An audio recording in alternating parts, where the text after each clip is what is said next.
জুলাই আন্দোলন, আগস্ট আন্দোলন একটু পরিসমাপ্তি হয়েছে এই সময়টা, কিন্তু আন্দোলন তো 15-16 বছরের। হাসিনা তাড়ানোর আন্দোলন, স্বৈরাচার তাড়ানোর আন্দোলন, দেশ রক্ষার আন্দোলন, এটা তো দীর্ঘ আন্দোলন।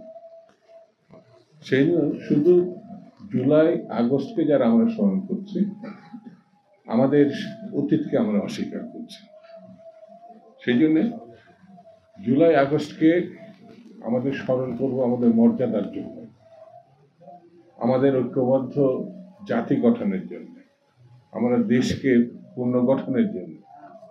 এটি এমন একটা জিনিস, এই জিনিস যাতে কখনো বিতর্কে আমরা না নিয়ে যাই।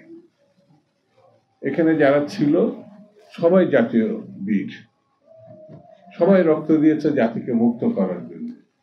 সেটি সেই সময় যে দলে করে থাক না কেন, বিএনপি বা অন্যান্য, কেউ তো ব্যানার নিয়ে সেখানে যায় নাই।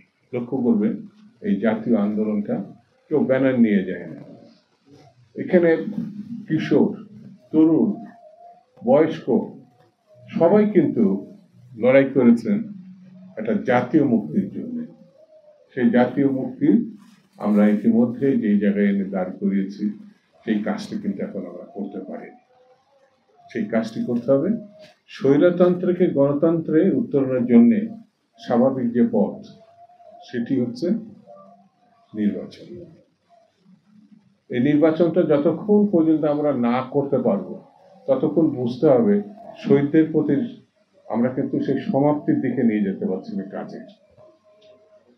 তারা একটা জীবন দিয়েছে কিসের জন্য? গণতান্ত্রিক বাংলাদেশের জন্য, মানুষের অধিকারের জন্য। যে মানে সামান্য বলি আর বড় বলি, সেই ভোট অধিকারটা আমরা কিন্তু এখনো মানুষের ফিরিয়ে দিতে পারিনি, যেটা হাসিনা কেড়ে নিয়েছে। সেই কেড়ে নেওয়া ভোট অধিকারটা ফিরিয়ে দিতে হবে।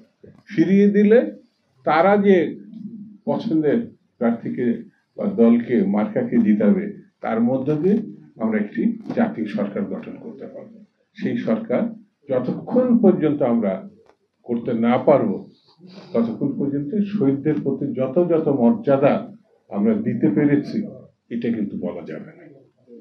তাদেরকে যদি মর্যাদা দিতে হয়, সম্মান জানাতে হয়, তাদের আত্মার কথাটা যদি আমরা শুনতে চাই, তাহলে এখানে একটি গণতান্ত্রিক সরকার প্রতিষ্ঠা করতে হয়।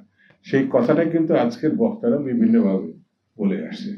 পিয়ার এই কথা এই জন্য বলছে না, যারা নির্বাচন ভয় পায়, যারা কোনো না কোনো অন্ধকারের শক্তিকে পুনর্বাসন করতে চায়, মানে আওয়ামী লীগকে পুনর্বাসন করতে চায়, কায়দা কানুন তারা ধরছে পিয়ার। আমার কাছে মনে হয় পিয়ারটা এখন যথেষ্ট না।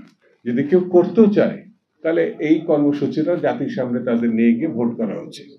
তারা যদি জয়লাভ করে, তাহলে তারা পিয়ার করবে।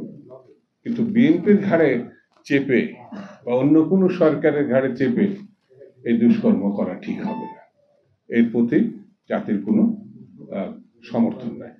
এখন আমাদের মুখ্য কাজ হচ্ছে, মাস তো ঠিকই হয়ে গেছে, সেটা ফেব্রুয়ারি মাস, আমাদের নির্বাচনে ঝাঁপিয়ে পড়তে হবে। বসে থাকলে হবে না। যারা প্রতিক্রিয়ার শক্তি, যারা অন্ধকারের শক্তি, যারা ষড়যন্ত্রের শক্তি, তারা নির্বাচনকে ঠেকাতে চায়। আর আমাদের উচিত হচ্ছে যে যেখানে যেভাবে আছি, নির্বাচনের সপক্ষে আমরা নেমে পড়বো। এর মধ্য দিয়ে কিন্তু শহীদদের প্রতি শ্রদ্ধা জানানো সম্ভব বলে আমি মনে করি।